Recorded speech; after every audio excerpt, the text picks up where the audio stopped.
We are now live on YouTube. This is official. It's happening. Welcome to Poetry for the Apocalypse.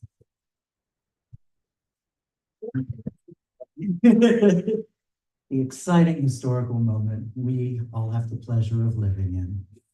My name is Greg Newton. I am the co-founder, along with my partner, Donnie Jokum, of the Bureau of General Services Queer Division, which is the space, just clap, sure. We accept applause. The Bureau is an all-volunteer queer bookstore that we founded in 2012 and has been here at the LGBT Community Center since 2014. And as an all-volunteer bookstore, we are in the habit of passing a bag for money. But I also want to say that if you'd prefer to support us by buying books, that is a lovely way to support us. So I'll pass a bag. There's some change in here. There's also a QR code if you want to Venmo us. And to folks online, you can also Venmo us at BGSQD. And I'll pass this around. Speaking of books, this event is the occasion of the release of Oh, You Thought This Was a Date? Apocalypse Poems by C. Russell Price, who has organized this fine event. So this is one.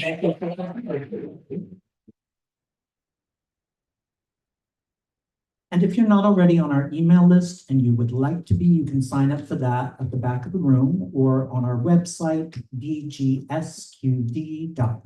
and you'll get an email every other Monday about our upcoming events. It's kind of slow now that it's summer, but we do have a couple of things going on. A couple of literary workshops that are being held every other Sunday. The Lesbian Book Club that is going to be starting on August 10th. So do check out our website, the events page, to see what's coming up. And then we have a very full calendar for September, October, and beyond. Before I bring C. Russell Price up, I wanted to read a land acknowledgement and a call for a ceasefire. So the Bureau acknowledges that our organization operates on the unceded land of the Munsee Lenape. We encourage you to join the Bureau in signing up to make a monthly donation to the American Indian Community Houses Mannahatta Fund. The Mannahatta Fund, according to its website, is an invitation to all settlers and non-Native people who wish to acknowledge the legacy of theft and genocide that comprise the history of New York City and the United States. And you can find out more at mannahattafund.org. We also want to recognize that today, July 18th, is the 286th day of Israel's genocidal campaign against the Palestinian people, funded by our tax dollars and enabled by our government's unwavering support.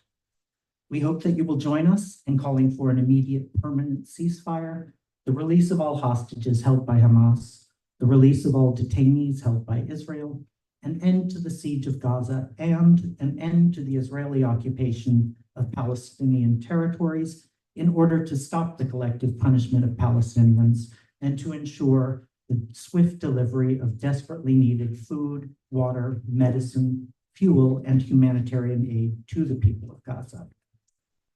Our greater hope is for peace, justice, and liberation from oppression for all people everywhere. And with that, please give it up for C. Russell Price. All the way to Chicago.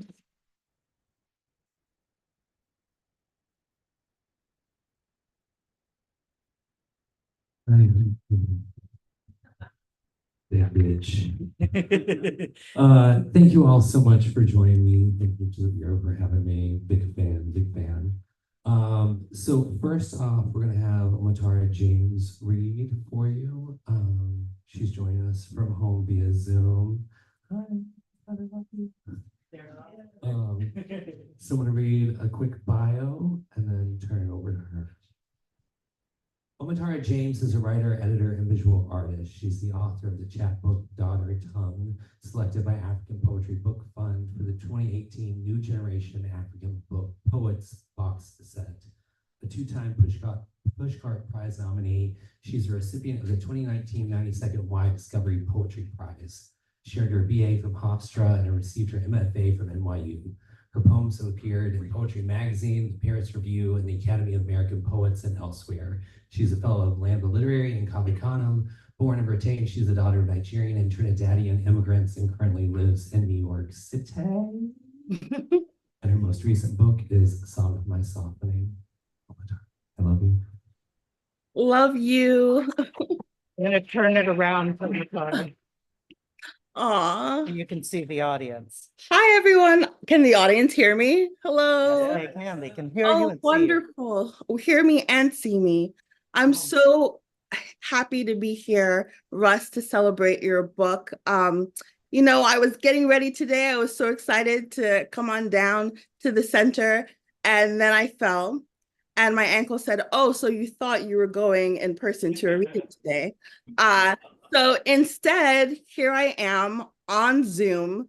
And I think there's nothing more punk than inclusion.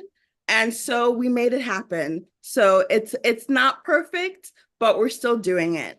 And what I love about our community and just what it means to be queer is that we're always making space for each other. To me, that's what it means to queer the space. So we're gonna queer it the best we can from Brooklyn, New York, all right?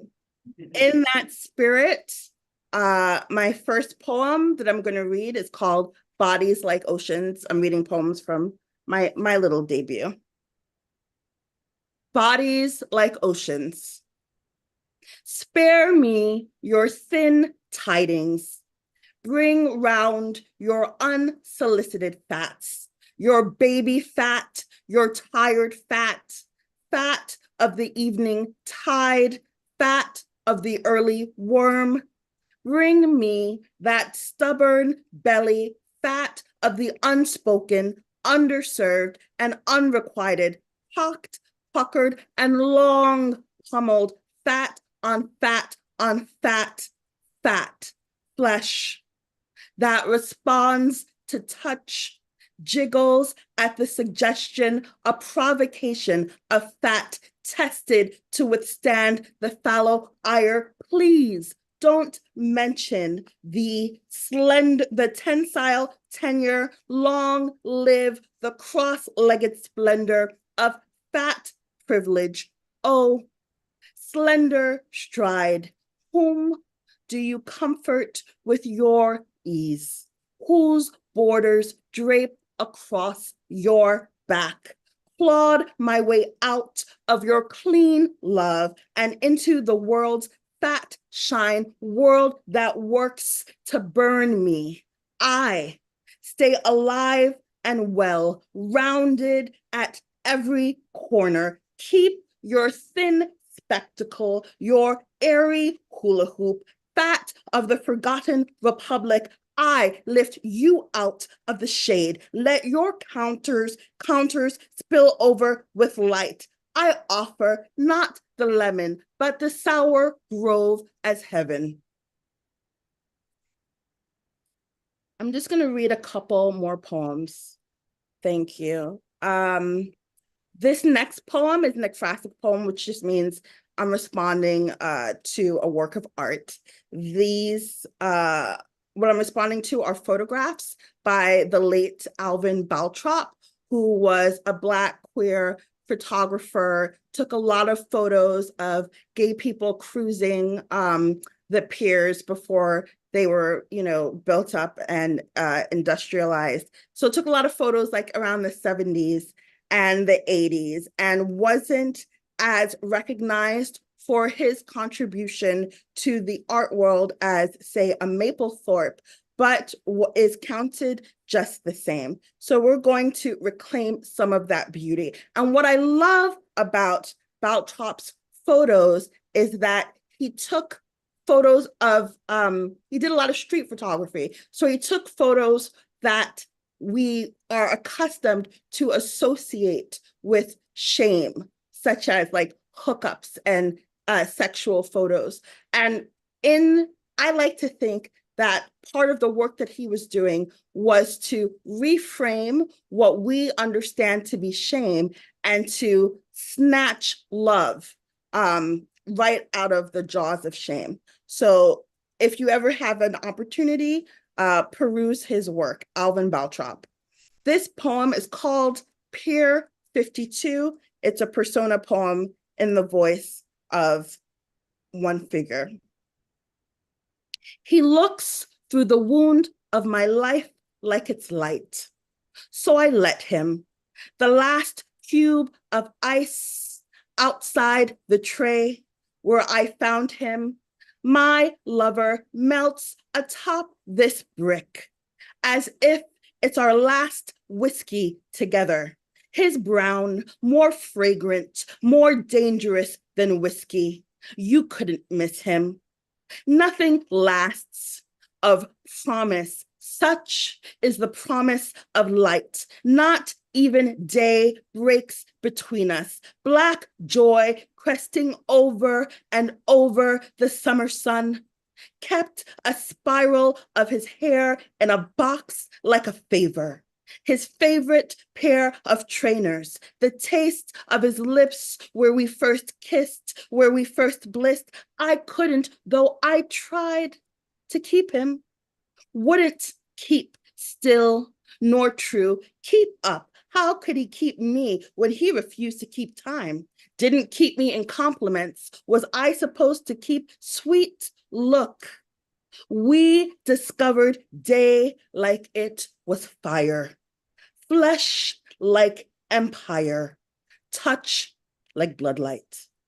Yes, count me down like a missile, as of tomorrow and the day after, as of this darkening gelatin and silver, as of the moon and the monsoon rain, as of these piers, as of America and all its splendor, as of the alleyway and the archive, as of this f-stop and this fuck and the next, as of this click and shudder, as of the daffodil and every queer thing that obliterates winter.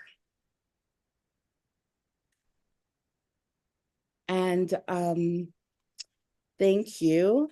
I know it's a completely different experience when you're listening to a reading on Zoom. So I thank you for your patience and your attention span. And I think what I'm going to close out with is just a small little poem. It is something that I wrote as an archive, because a lot of my work is, archival. I'm interested in what has come before, and also I'm interested in what my understanding and relationship to what has come before will reference and influence my future perceptions. So that's a mouthful. And the name of this little poem is Kisi. That's Kisi Lemon.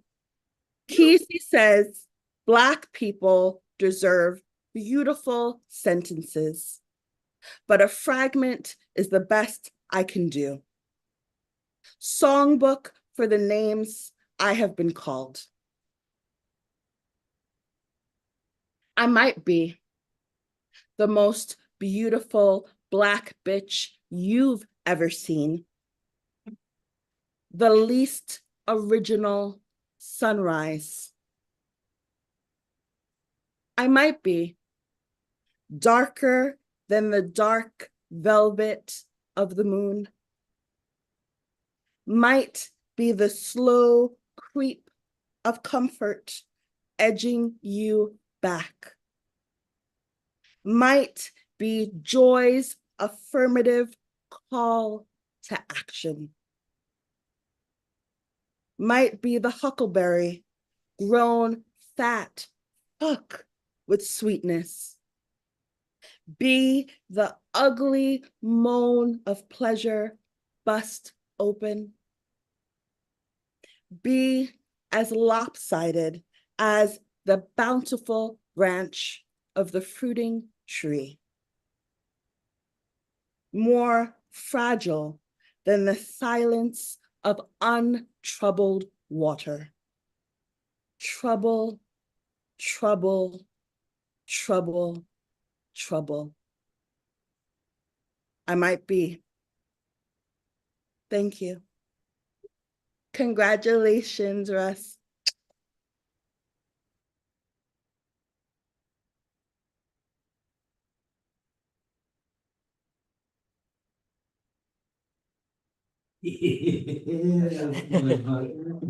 Oh my God, I love the line. Yes, count me down like a missile. Just ooh. Okay, thank you. It was great to see you. I'll text you later. Text you later. Thank you. Congrats. Love you, bye. Okay, next up for in person, we got Robert Woodland. Rob is a writer from Virginia. Woo-hoo. His debut poetry collection, Mothman Apologia, Yale University Press, was named the best book of 2022 by New York Times and the New York Public Library. His chapbook, How to Maintain Eye Contact, was published by Button Poetry in 2023, winner of the Yale Younger Poets Prize and the Kate Tufts Discovery Award. His poetry has appeared in American Poetry Review, The Atlantic, Plowshares, Poetry Magazine, and elsewhere. He's been a 2023 NEA Creative Writing Fellow. He splits his time between Rockbridge County, Virginia, and New York City, where he co-hosts the DGN Reading Series. He teaches creative writing at Juilliard and at Brooklyn Poets. Rob.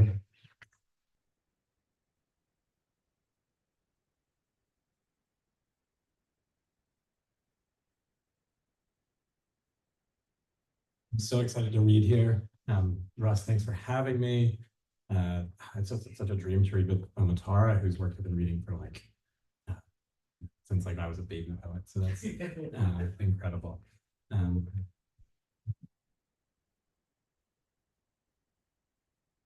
This is Psalm for the haters in the back. As a child, I read once about a criminal on the run so long she forgot her own name, forgot even that she was on the run at all. No one more surprised by her capture in the end than herself. It was a sort of thing I didn't believe was possible, but also the sort of thing I figured would probably happen to me. Maybe it already has. Here I am not counting down the days until the cops show up and kick these doors down in the name of someone else's law.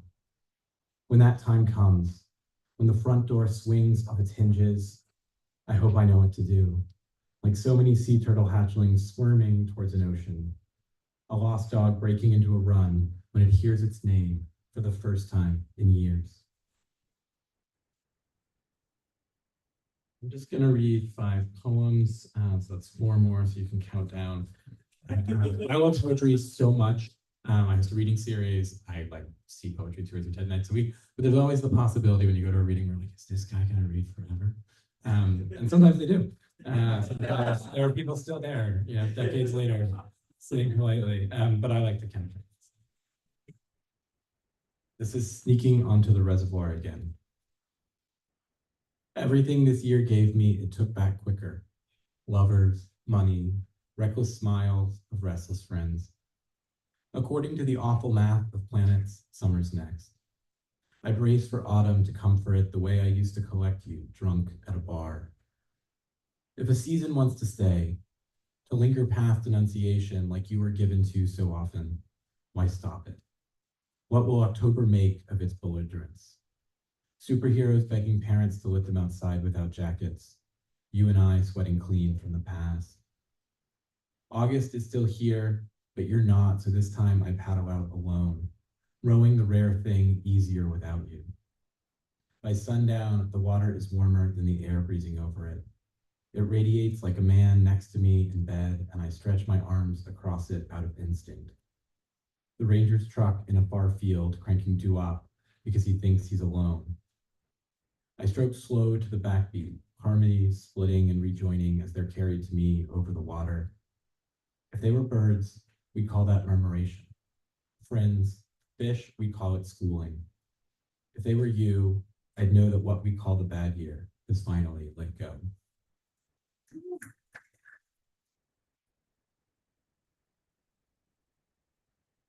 Russ and I are both from Virginia, so this is a Virginia poem.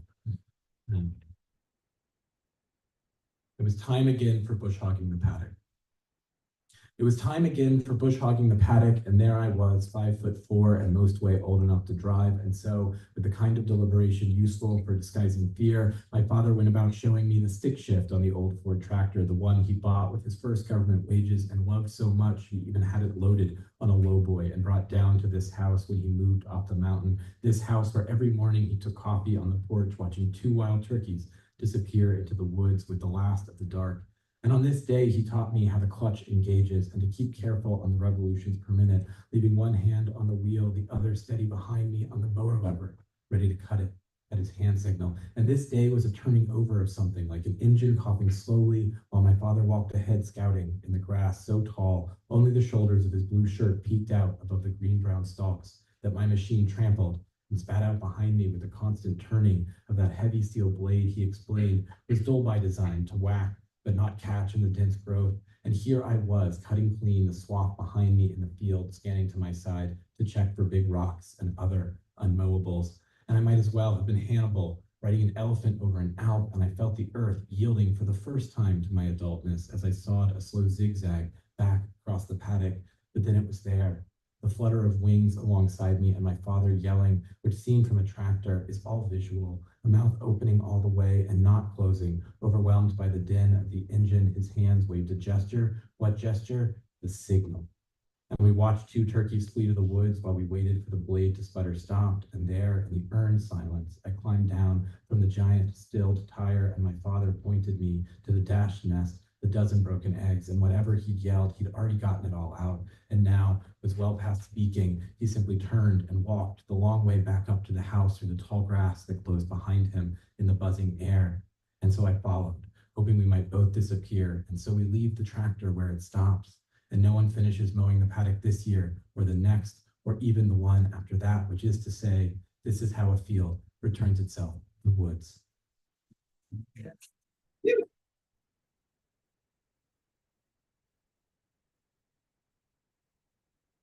Read one more with my debut. This is, I remember you best as the man. I remember you best as the man asleep on my chest, warm breath somehow the exact opposite of sex. How I came to know you take your tea with honey if I got any. Sugar? Then nothing. It's true, we teach each other how we want to be held. You brimming hot, another mug I had to shuffle step up a narrow stair. Once, right after waking, and always again but decaf before turning in. Because loving you was another impossibility, who was I to notice when it happened? When it did, it bloomed in me, milk in the steeping dark.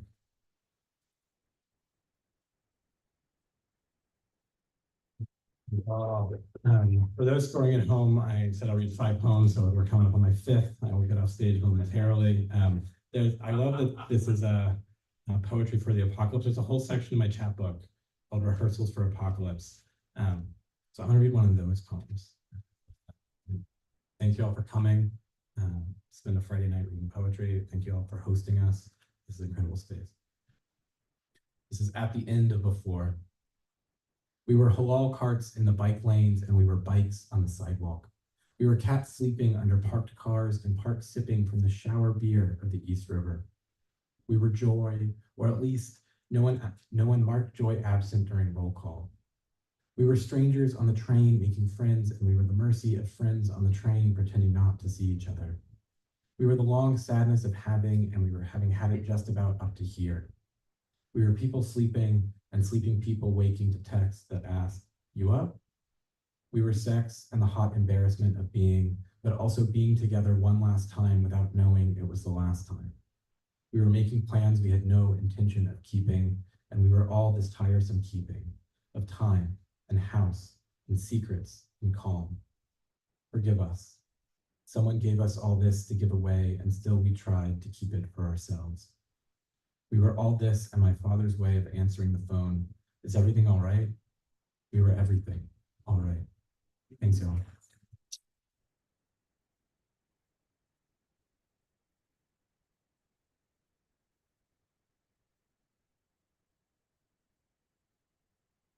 Country girls do it different.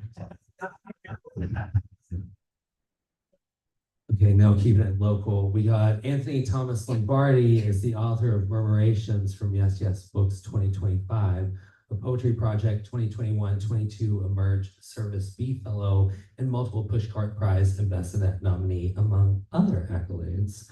He is the founder and director of Word is Bond, a community-centered benefit reading series partnered with Brooklyn Poets that raises funds for transnational relief efforts and mutual aid organizations. He's taught or continues to teach at the Borough of Manhattan Community College, Paris College of Art, Brooklyn Poets, Southeast Review, Polyphony, Litz Apprenticeship Programming, and Community Programming throughout New York City, and currently serves as the poetry editor for Sundog Lit. His work has appeared in Best New Poets, Guernica, Black Warrior Review, Nashville Review, Narrative Magazine, and elsewhere. He lives in Brooklyn with his kitty, Dilla.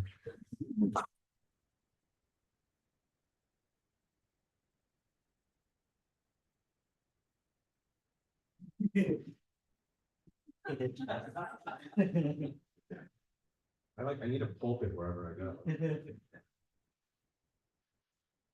So I might actually be the guy who goes on reading and reading. My poems are really, really long. The new ones are anyways. Hi, what's up? Thank you all for being here. Like listening to poetry, it always bewilders me. You're giving your time and your attention. Those are our only two unreplenishable resources. I want to thank Russ also off the top for, Russ has been so supportive of my work, and I'm just so happy that I could reciprocate that generosity here tonight. Also, I am bewildered in the best sense by this room. I love this space. I am a person who, through experiences with men, women, trans folks, has wrestled with my queerness and owning it. So I feel safe in this room, and it's really lovely. So thank you for curating this space as well. Just off the head, if you could do me a big favor and not clap between my poems. It sort of throws me off. Also, I might suck and wait till the end, right? Also, I want you to sit in your own discomfort. Silence is sometimes really dope. Cool. I'm going to be reading brand new poems that I haven't read. I don't even know if they're done. The first two are part of a series of poems that does everybody know who the musician Robert Johnson is? No, some people don't. Robert Johnson was a blues musician who, it is said, I'm sure you've heard the lore, but maybe don't know the name, who sold his soul to the devil for his talent. And I've been thinking about that a lot lately. And so I wrote some poems in conversation with Robert Johnson, thinking about heartbreak and how it is a grave danger to believe that heartbreak is only something you could go through with romantic love. Heartbreak knows no bounds, and it will destroy you regardless. And so I wrote talking to Robert Johnson about that. The first poem is called "Conferring with the Ghost of." I'm in conversation with his ghost. He's dead, so obviously I'm not. His ghost. Conferring with the ghost of Robert Johnson, I'm giving my heart to the devil, not my soul. Singing hellbound on my trail, on loop to an audience of stars and sun-scalded leaves. It's not like I knew I was supposed to die. I read the scripture, I didn't write it. I jumped that slow train when it came. I didn't load it. Benediction blew and ornery still crisp through bruised mornings, curls of light rusted, then beaten straight. The burning bush came back this year, all pinks and reds flailing out front in the wind. The retired botanist next door said we got to purge the lawn, that they're invasive and stealing sunlight from native plants and foliage. Lord willing, and the creek don't rise, those lovely leaves will bloom just like a burning bush again next year and the year after that. That's when the blues is needed most, isn't it? Patterns knit like hymnals, killing only what loves you enough to stay. You can usually catch me slipping between alleys, spare dawn's arrival, trading flesh pound for pound, but I still haven't found that second shot at grace. Either fork I take, I stumble like fat fingers plucking pennies from that empty fountain where I never find your birth year. I don't know if you even have a birth year. I figured someone took that from you too, squeezed clean through loose sleeves, or that hole rotted in your gut. You've trembled and moaned for everyone from newborns to saviors, prayed the same for those who hurt and heal us, but only call on God when you need to cash in on mercy. Before you left, you told me miserable things when you thought I was sleeping, thinking I would never remember, but it's all right here, my friend. Every last word seared through my skull. I saw you build beds out of lost nights ankle deep in a tangle of that Irish cream you love to swill, even with my hands like a frayed knot clasped behind the wall of your back. Blues bars hung below heaven, close enough to lick. No need for blankets, blood thin and balmy. I was walking, tumbling, maybe who knows what the bottle brought me that morning. A $10 guitar strapped across my back, hands dug in my pocket so they couldn't do no harm, but nothing could prepare you for that last splat of dawn when it peels apart and the reddest damn thing you've ever seen crawls out of that single fold in the night like a bedsheet in a jail cell, muttering something like, life on earth is long. And before I knew it, he faded out like a dance. I didn't even take any money from him. How could I? This heart's been busted open and ransacked so many times, didn't strike me quite right to charge. You know, it's the damnedest thing. Not one new note has come to me since. Now I just sit and sing the only song I know. Everybody's sick half to death of it, so no one even comes around no more, but neither do you. You'll still find me here nursing some kind of solution, coffee, whiskey, devotion, but nothing seems to do nothing. No numbness, no damage, no aligning the nerves or stars. It's like I'm cursed with just being. What I'm trying to tell you is death is a song. 1 minute you're swaying, eyes brimming like a wave bound to crash. Next you look down and see yourself bleeding like a lamb. I just keep replaying that final frame under those sad and crooked stars, lights lit low, a turning away, slouching towards Bethlehem, like that man said in that old poem you used to read over and over before bed. People ask me all the damn time why I gave my heart to that brute. Don't I miss it? Truth is, your heart can't be pierced through the air. No song I sing will ever be enough. You need to fix your tongue for salvation, rip your chest open for bullets big as Corona bottles.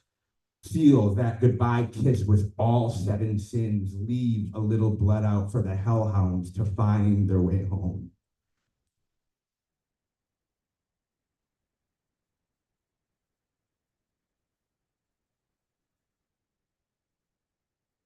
Same way. Barricaded in a fallout shelter with the ghost of Robert Johnson, where I refuse to leave until a song spills out. Anything, an elegy, a peon, the final breath I'll ever breathe. I heard once that violence is unbecoming. Teeth gnarled and gnashed, the heat in the haze, but hell, if it don't cauterize the wounds left by Behemoth, the monster I must starve to stay alive. It's all it takes, really. I am almost my mother who let nothing and no one, where blood bleeds dark as the murder of crows, and just like that, I'm talking about the spaces we inherit and the tides we refuse to break. Brooklyn summers are no kind of joke. When I taste my sweat, I still taste her salt. Recall days skinny dipping with kids from a nearby town, the moon ferocious and pulling those tides to our heaven. It's funny how the humid brick of a wall we don't even break for becomes the birthright that never escapes the warm grasp of a teacher's a preacher's tongue, the demons hanging on the edge of every curtain. And again, here we go. We're talking about the sliver of light between holy and hearsay. And no, I never asked her to forgive me. No, she never came back. There's nothing between me and God now but a prayer and a cure, and I've never been in the habit of selling wolf tickets. If I'm writing this true, I'm writing it still ill in a graveyard of roadkill, makeshift wooden crosses speared into soil and spared the names of our American lineage where we imitate only the dregs of Greece. But consider, beloved, it was you who showed me the shed up the road, a ways where the watchkeeper keeps eyes on a village, making damn sure nothing comes to harm, not through crossfire, sometimes friendly fire, locusts big and greased in Mississippi mud, staying up all hours, sometimes days. You showed me. It's them that scribbles the story of the war we come to know. Bullets, ringing tools, singing, trembling like the finger stuck in a grenade pin. But look, maybe see it another way, one stuck in the romance of ruin. The king who follows love becomes less moan and more murmur, breeze in the floating dust trailing behind a thicket of thieves. I can't really chop it down for you any more than that. That's all I got. That's all you taught me. The bramble that trips a traveling blues man, the sounds that spill when he makes it to the lip of a dry town parched to the creek and porch. Past that, I'm as lost as the reservoir to the Atlantic, with floaters floating, holding so many broken bones they jangle as they slip over the surf. I'll sit here till that sun crawls back from whatever constellation it fucked off to.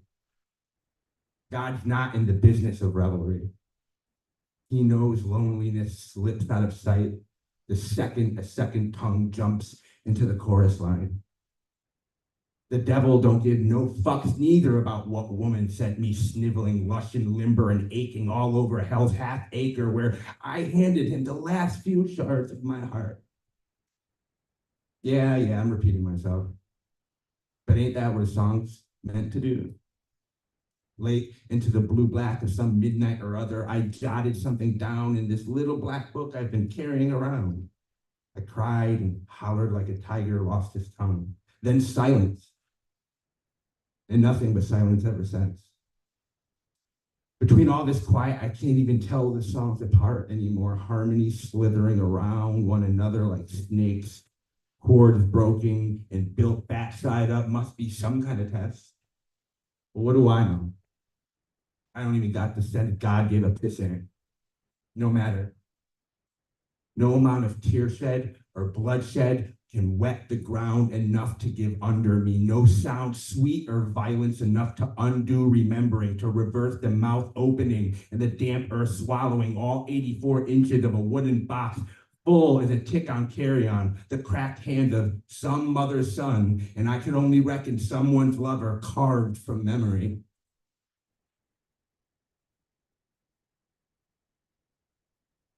Just to let you know, they're not going to get happier. This one's about divorce. I mean, it's about a lot of things. So does anybody here, not if I told you, because I've told people in this room, because I've been working on this series for a while. Does anybody know what a recognition scene is? No? Okay. A recognition scene is a term in Greek tragedy for the moment where everybody on stage, they all look around, right? And they realize nothing's going to come to no good, right? They all look around and realize everyone's going to die. That's a recognition scene.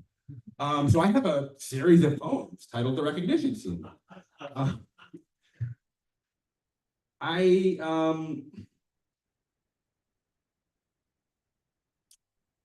think I wrote these, so some of them are about my divorce. I'm going, twice divorced. Hey, any other divorcees?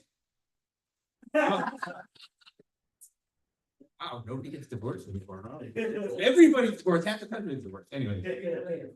Yeah, you're right. Probably smart. So I mean, I'm wrestling with the idea of vilification as canon, and like tragedy as spectacle. So these all like they reuse, I'm only reading one of them and so this will be my last poem. But they all kind of reuse certain imagery and they all use the motif of like just film and plays like what we're acting out, right? So thank you all for listening to me and the rest of us here, right? The rest of the readers, everybody here is so beautiful and I love you. And this is gonna be my last poem. It's called The Recognition Scene. When you're tired of floating in space, I'll be here waiting, likely a little helpless, predictably bored, lighting cigarettes on the stovetop and thanking the smoke that makes my breath visible, testament to the debt I owe gravity. You remember me, don't you? Think now. A scene so tender we didn't even bother to shoot. My coat dripping wet several autumns ago, calm as a killer, cutting gum out of your hair. Maybe this is the funniest version of us we've ever been. Two toothy grins and a laugh track seducing a grave out of thin air. You too should thank the dark we've yet to meet. There is always a dark, darker than the one you know. God turns your train local over the bridge before DeKalb when you're running late to belt out hymns for the back row. Life on earth grows longer without fanfare or consent. Newborn cubs with eyes still sealed part their lips and hoard each drop of rain like the sky was their birthright. Through the rooftop telescope, I watch your lonely drift backlit by 100 billion extras, stars like teeth in the jaws of a shark. I don't blink, I'm still wide-eyed when a fox chews its foot from a stray barb and a chain link fence. I do my part, leave behind what I can to the curb. Cast iron caked in decades of grease, a spool of unused piano wire, a full box of picture frames spanning the first untold tryst to the last cold courtroom, grimaces passing for grins unbearable through cracked teeth at casting calls. I pluck what looks ripe off a pomelo tree, but I eat them all right there on the tar, soft and hot, and so I walk back with nothing in return. I look up, eyes naked as my first breath, and see your umbilicus severed, body spinning, almost dancing. Wait, where will you go? Is it cold there? Do you have your jacket? After spending all last night boarding broken windows, a blight I'm told on God's work, this morning needed all my prayers. So instead I pay my outstanding dues to gravity. I make something close to peace out of car alarms, street lamp lovers, spats, and cats in heat. After your dizzy descent down a trellis of stars, you wipe your boots on the welcome mat, still wearing your spacesuit, having spent 6 hours with the seamstress and wardrobe. I'm at the door with my eye pressed to the peephole, an auteur lost between the lens, mistaking a crack in your helmet's visor for the curve of your vandal smile. The aging process is ever so lightly stalled above our atmosphere, astronauts returning younger than civilians. We, the fleet of foot, is still floored. Intentions, not the worst, but not the best. Some good, most pending, yet we all vanish eventually, like a track of breadcrumbs left outside a foxhole or vapor trails abandoned across plum red dusk. Ivy will climb ivy and will miss even the humidity that cursed romance out of city summer nights. Who to thank for this living all at once? Thank you, I love you.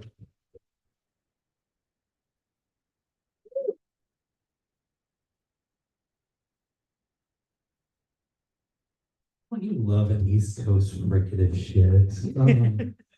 Just your music. Okay, we got two more. We got one reader, then me. Dr. Joseph Osmondson.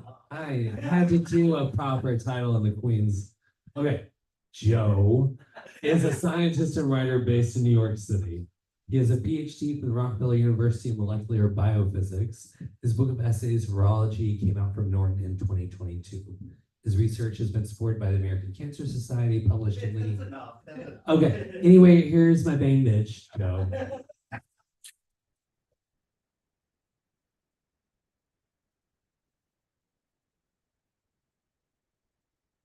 Thank you, Russ. Thank you all. I'm reading prose-ish. It's 10 pages, but the font is 16 and it's double spaced, just so you can count down because my eyes are very old. Also, I'm in anti-mode, so I made a focaccia for everyone if you want later. It has the word fag spelled out in cherry tomatoes on top, so come find me if you're interested in that. This is gonna get weird, so I welcome your not silence, your boos, your laughs, your tears, whatever. This is from an essay called An Essay on Cloning. The first time Max peed on the floor, we were delighted. He'd held his bladder for more than 24 hours after we picked him up from the shelter.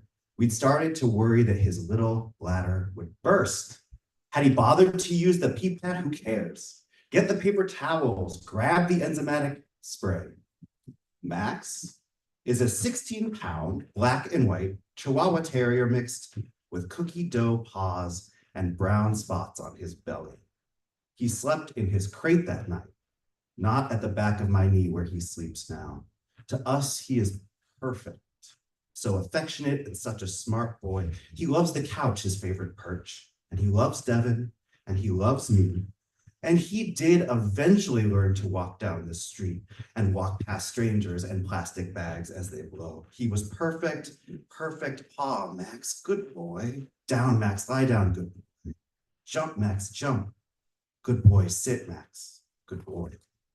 We were so lucky to have Max. We lucked up, as my partner said. He was amazing, amazing, amazing. But why did one day I feel as if something in my stomach turned and spoiled? Why, one late afternoon as I rested on the couch, when Max lay next to me burrowing in that way that small dogs do, did I tear up not from pleasure but from grief? God damn it. Grief arrived with the oddest somatic sensation as a memory my body buried was released like some button had been pressed by a touch that had only ever been sweet before. The gentle pressure of a dog's flesh against mine. You see, Max is not my first dog. Winston came into my life through a man, about as dangerous a way as a living thing can. Winston was white and brown with long, coarse hair. He had a disastrous underbite, and his eyes leaked brown onto his face, while the eyes also pointed in slightly different directions. He was ugly. To me, he was perfect. When I slept, he slept in the crook of my knee. When I wrote, he napped next to me, his back against my thigh. I regarded the miracle of Winston as evidence that Wesley, his owner, my boyfriend, my then partner, was responsible enough to have kept the pup alive for years, and he would bring the same standard of care to our relationship. When Wesley took the job in London for 18 months, he offered to let Winston stay behind with me. And I saw it as a sign that he planned on coming home to our lives. But 3 days later, Wesley confessed that he hadn't realized how much he would miss Winston, and he changed his mind. He'd be taking the dog. 3 more days passed, and he said our couples therapist was only invested in keeping us together for the money. So when I arrived home, I hope he's watching. So when I arrived home to an empty apartment one night, no man, no dog, I couldn't say I was surprised. Some of his things were gone, a day bag, but I had faith they would both come home. They would not. When we adopted Max and he pushed his little body into mine, I was overwhelmed with my grief at the loss of Winston. a grief I hadn't then been able to feel because I was overwhelmed with the loss of my human love.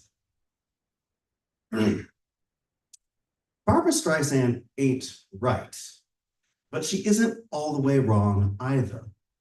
At the very least, I understand her desire. Barbara Streisand was born in 1942 in Brooklyn. Barbara Streisand grew up poor with a single mother too busy to give her much affection.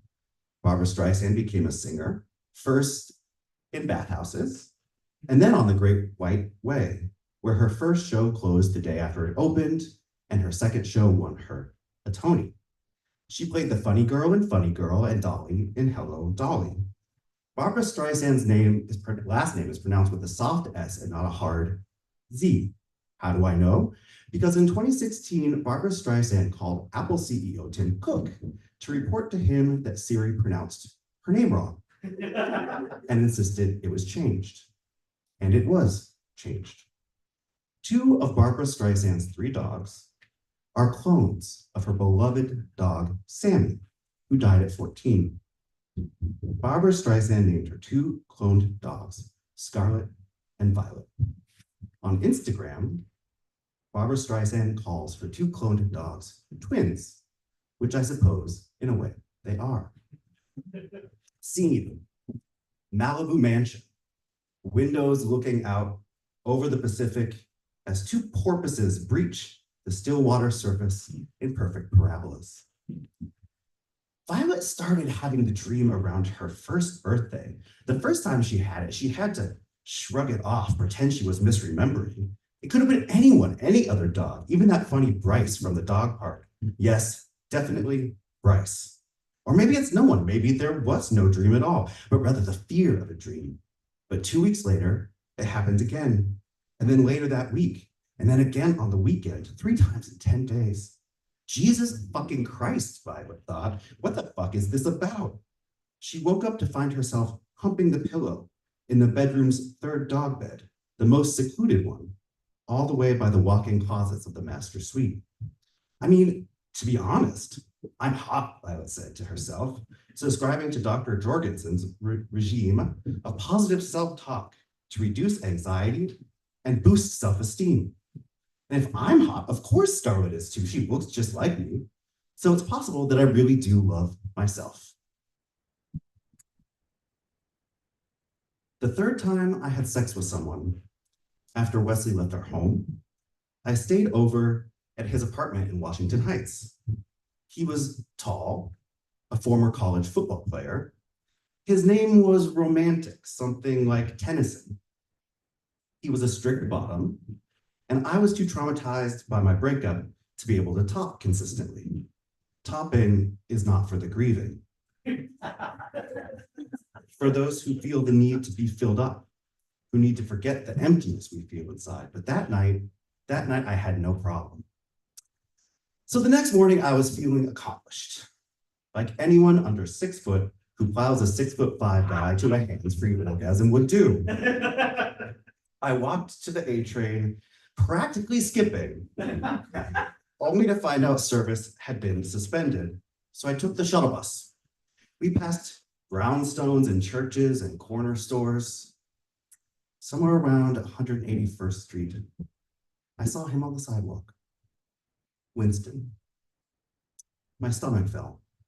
No, it wasn't him. I told myself it couldn't be. I knew where my ex moved to, and it wasn't here, but no, that was Winston. I'd recognize his ugly little face anywhere.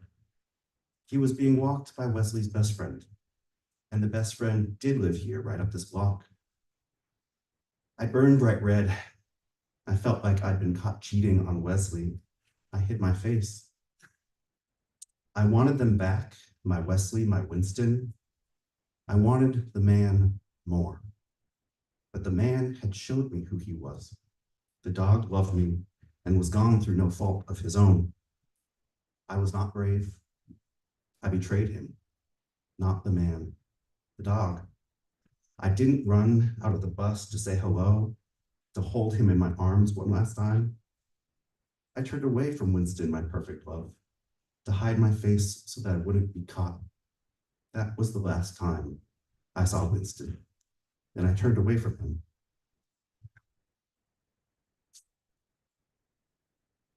It didn't stop because Babs or Mark walked in on them. It didn't stop because Dr. Jorgensen explained that it wasn't healthy. Dr. Jorgensen seemed to be supportive of their journey. It didn't stop because of London or a job or anger or a dog he promised to leave behind to keep for himself. It didn't stop because of resentment or ambition. It just stopped. Was Violet happy? Was it easy to live with her ex, her sister, her clone? Is it fun to remember the love, the sex, the togetherness now that it's gone? It's not easy. But for 17 dog years, Violet had what she always wanted, what she always dreamed of, but didn't dare believe she could hold in her paws. Was there regret? What would she change? Nothing. And although she wouldn't be able to hump with Scarlet anymore, she held the memory of it more than she ever assumed she'd get to have. Would the desire go away? No, never. It was the same thing as loving herself, but her desire was hers alone, and she could do whatever she pleased with it. She still had her memories too, and she could feel their pleasure humming inside her still. That pleasure, she treated it like a precious gift, which in a way, I suppose it was, and I suppose it still is. One more page. You can clone the look of a dog, but you can't clone their soul. Barbara Streisand told the New York Times about her Violet and her Scar. Still, every time I look at their faces, I think of my Sammy and smile. I'd be pissed off if you cloned me, and Max cannot consent to his own cloning. So I will lose him one day. Something that runs through my consciousness when I walk through the front door and he pops up his little head over the couch to see that it's me, and he wiggles over to say hello, full of his generous kisses. I laugh, as happy as I ever am, as happy as I imagine he is. Max makes my stupid days worth living. When he goes, he'll be gone, and my stupid days will be stupider again. When Max's body goes cold, when he cannot put his nose to my ear and sniff, sniff, sniff, I want to carry him to my childhood home and bury him under the fir tree. But it's not ours anymore. My parents moved last year, leaving behind the bones of our family dogs, Jenny and Meg. I will hold his paw one last time under the sterile light of the vet's office. He'll be in so much pain, I imagine. I'll say, I know, my love. I know. I'll kiss him on the furry soft spot on his neck. I'll sing soft. It won't hurt much longer, my Max. It will be over soon. I don't want that for him, an end to his pain. I don't want that for me, an end to my grief. I'll smell his corn chip foot paw, Max. Yes, good boy. And I won't look away. I won't look away. I will not look away. And then, taking in every bit of him, cloning the sight of him, a perfect image, no heirs, I will feel it all a limitless grief. And only after he closes his eyes and is gone, will I let his still warm corn chip paw go, and forever. Thank you so much.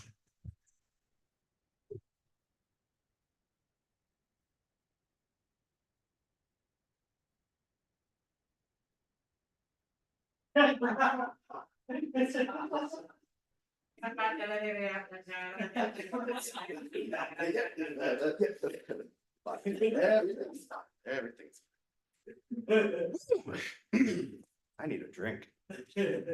C. Russell Price, aka that bitch, is originally from Glade Spring, Virginia, but now lives in Chicago. They are a Lambda Literary Fellow in Poetry, a Ragdale Fellow, a Windy City Times 30 Under 30 honoree, an essayist, and a poet. They are the author of a chapbook, Tonight We Fuck the Trailer Park Out of Each Other. It's very good.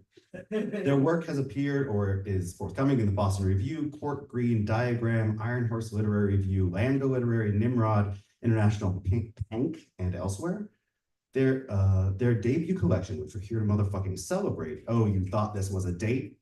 Apocalypse Poems was published by Northwestern University Press. They are poet in residence with the Chicago Poetry Center and work with the Ragdale Foundation, Story Studio Chicago, and the Anarchist Review of Books. Their current project, are you reading new or are you both? Their current project is Bisquick Seance Poems, and it's about a ghost cowboy and his ghost blue horse. Russ.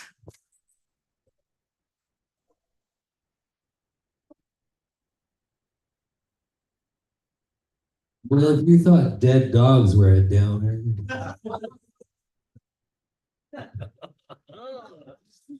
Oh, yeah, that's good. Thank you to the Bureau and thank you to all the other readers who joined me today. So I'm going to read 4 poems from the Doomsday Book, Oh, You Thought This Was a Date, through Northwestern University Press. And then I'll read 4 cowboy poems. Thank you everyone who's watching from home, including my parents, and they are learning a lot right now. When you said Fagmachia, girl, can't talk while you're grieving. Anyway, this is called Desiree Says There Were Crisis Actors at the Crucifixion of Jesus Christ. I'm poolside in Tampa with my new stripper friends from the Deja Vu Danceteria. I'm talking about the Doomsday again, and we're taking turns on the blunt while listing our favorite scenarios. You can always tell a lot about someone by how they want the end to happen. Fire and ice are so passé. Maybe nothing says more about American boredom than by how well-fleshed we imagine Armageddon. Dancers and I are splashing now, shouting lavish demises, angels of punishment, islands of cannibal horses, a vacant Kmart parking lot. We're always elsewhere when the shit goes down. The romance of airport hotels, the sluggish arms of local bar flies beneath a big black sky opening in your hometown. Also have a friend from my hometown here, so it's pretty sweet. Also don't clap in between, it's just gonna fuck it up. So just like you can laugh, you can be like, oh, that's awkward, but like don't clap. When someone asks my gender, I say a non-existent month. I want so much to say so much. All my life, I've seemed to be just a funny little thing. I look in the mirror and try to love my body, my existence, my death rate, which have recently become subject to academic discourse and projection, while a cis man signs a bill to kill me. I've made terrariums of hurt out of men in my fishnets. I broke a jaw and houndstooth as I told the can't hear no man, I'm gonna be a lady one day. I don't know when or how. I adjust the tuck, crack my knuckles. I'm an all-out bitch. I'm a good time seed. I'm from Chicago, so if you ever come through, you should come visit. And it really plays a lot into my work. So this is called, Does He Like You or Is He Just Midwestern? We are sitting in the front yard and I too want the end of something.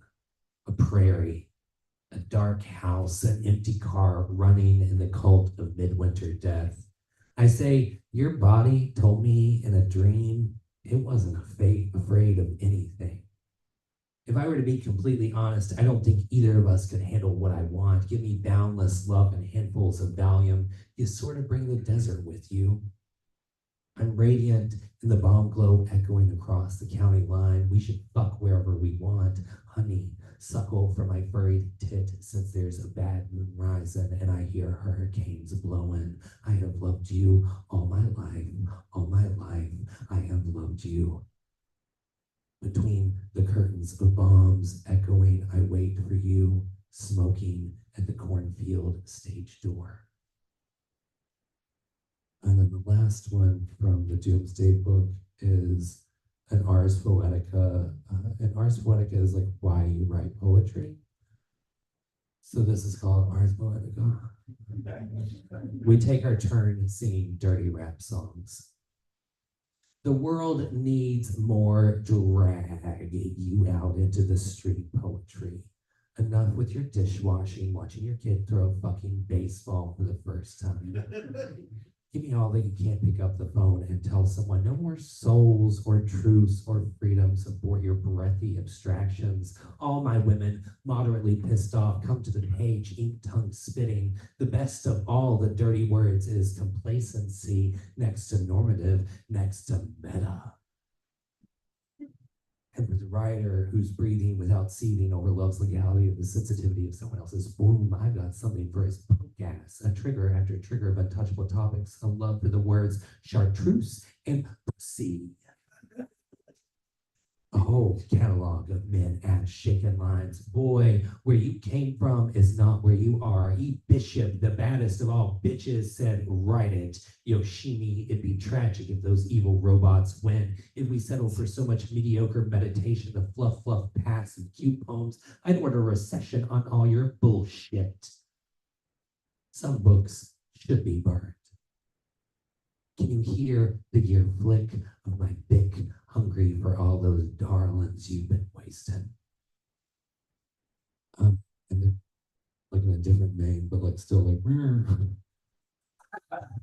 So my new project is about like spiritualism, like this idea of like talking to the dead and like mashing it up with cowboy Western homoeroticism.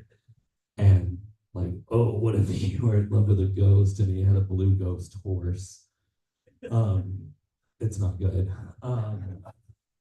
So this is called Bisquick Origin Poem. But I want to start with two quotes of Richard Brautigan. It's an old story. Somebody comes to this place and lives and then goes away forever. And another by the president of GLAAD. More Americans report having seen a ghost than knowing a trans person. Bisquick Origin Poem. You would have fit in a guitar case in a getaway car. You were the size of a ferret being shown to an egg. In the backseat, you shook out baby teeth like a tablecloth, stuck your head out the window like a widow on a blind date at sea. You were the product of joyful sleaze in a Virginia Slims incident. When you galloped out the field, you left a Lulworth blue chemtrail on every stalk you shoulder checked. When I put my hand to your mouth, you said, when I was a young girl, I had me a cowboy. He wasn't much to look at, but he was a rambling man. This is a poem about the birth of a blue ghost horse with a past life, a head for numbers, a body for sin. You asked if I knew any songs about Ohio. Ohio? On our drive to the ghost ranch filled with mustached background actors. When you stumbled out the back door of my stepmom Carol Lee's Miata, you shut the door like a fucking horse would kick a door shut. You want shoes? My baby's getting horseshoes. We go cowboy shopping together. The men line the stable with their heads in sacks filled with Nicorette gum and Christmas slides. We admire, we inspect. When cowboy looks you in the eyes, we both gay gasp. Cowboy dusts off his fuck me pumps. Bisquick calls shotgun as we leave the ghost ranch. Cowboys in the back seat blissed out on 90s hip hop, his hat on his chest like a target. I white knuckled the wheel and hand them both a road beer. Bisquick says reincarnation makes you want to give up booze, but he does love him a cold Lone Star. Cowboy is slurring by the time we merge with the service road. In the rearview mirror, Bisquick and I are falling in love with Cowboy as he writes a love song about Ohio. He whistles, blows some bass on empty beer bottle, hits melody and croons. There's nothing special about me, Lord, but I furiously tried to make everyone see how beautiful I was. All terrible people, Bisquick decides to make a playlist. I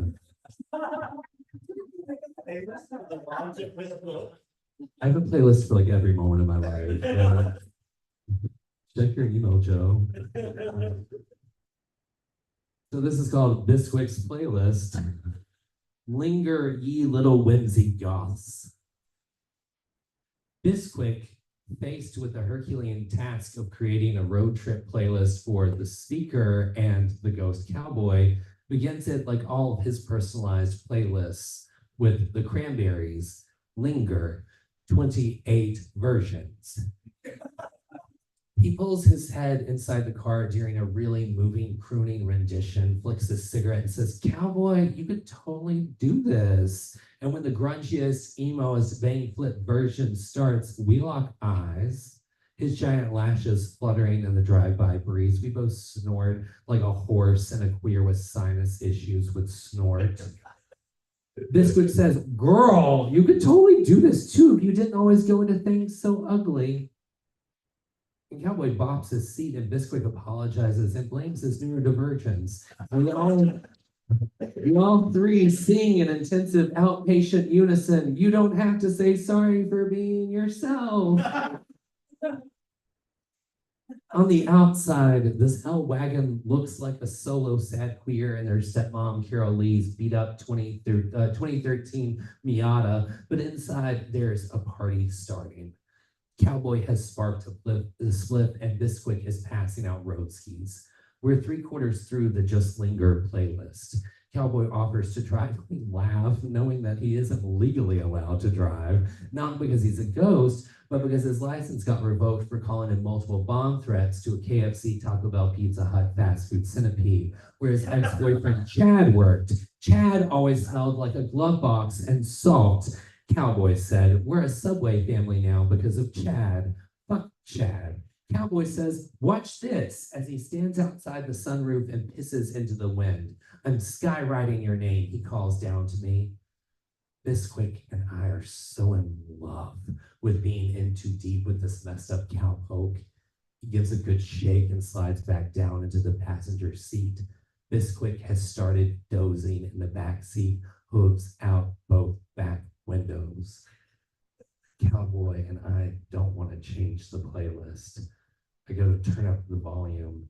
His ghost finger wraps around mine. Just 2 little ones left. Thank you all again for coming. This one's called Seance at a Gay Bar, where no one sucks dick with hate in their heart.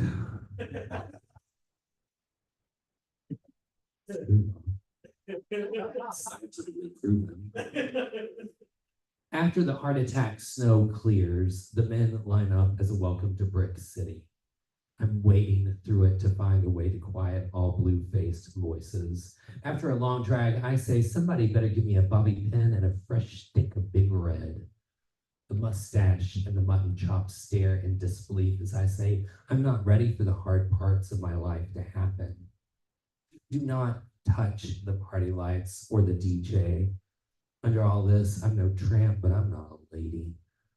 I'm just somebody with poverty dreams and weather-dependent class status. I'm confusing pink clouds with smoke and men who can't change, but according to my psychic, keep meeting me in life after life. I'm tired of a backlit room full of thumbs touching me like I'm holy, licking me like I'd melt. The gay code and the angel numbers agree. Fuck that scrub man who keeps meeting me in ripe gardens, who comes at night coupled with a hangover. I don't want to manifest any more terrible men who ghost like a job, who always have suspicion on like sample cologne. Harsh and bitter truth. It's all research. It's not fucking. When I said I loved you, I didn't mean forever. In the marsh land of grief, teeming with red cosmos, I want to stop missing you. And then my last one, because it's a funny one, like,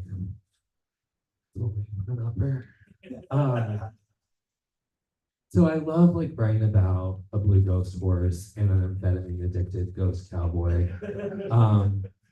Because like really I can do whatever. And I just had this moment in which I just wanted the horse to dance and just like frolic. Bisquick's dance break. My baddie's got sweat from the chin groove to his throat latch. He's got warmers from his pasture into his gasket. He got a customized terry cloth headband on Etsy from a woman who rescues showgirl ponies. Bisquick's exquisite dressage is God-given. His devotion to jazzercise edges on obsession. He gets low from the stable to the walls, what drips down his furry chestnut. It's more than a feeling, this freedom to be a ghost and still hell-bent on busting a move. In the life before this, he repaired boomboxes in a small town outside Spokane. His little glasses swallowed his little human face. The smoke from the soldering gun made his nostrils flare and his mouth drool. Now, in this iteration, he's bigger, blue, an apostle to deep cut lost grooves, the Piafs 5, 6, 7, 8. A crooked horse cannot develop impulsion. Bisquick's got that pure walk, that pure trot, that trumpet like it's hot, pure canter. He doesn't get nervous dancing in public anymore. He gives a soft chew on the bit and breaks it down. At night, once all spent from sweating to the 80s, Bisquick showers, then gracefully tucks himself in. He imagines being bigger, bluer, an elitist equestrian's fantasy. He's the star of the Spanish Writing School of Vienna and the Royal Academy of Ballet. He dreams of being the one lifted, airs above all ground, a perfect Corvette. Horse girls, horse girls, horse girls screaming, Bisquick, Bisquick, Bisquick, everywhere. Give you all some time. Ready?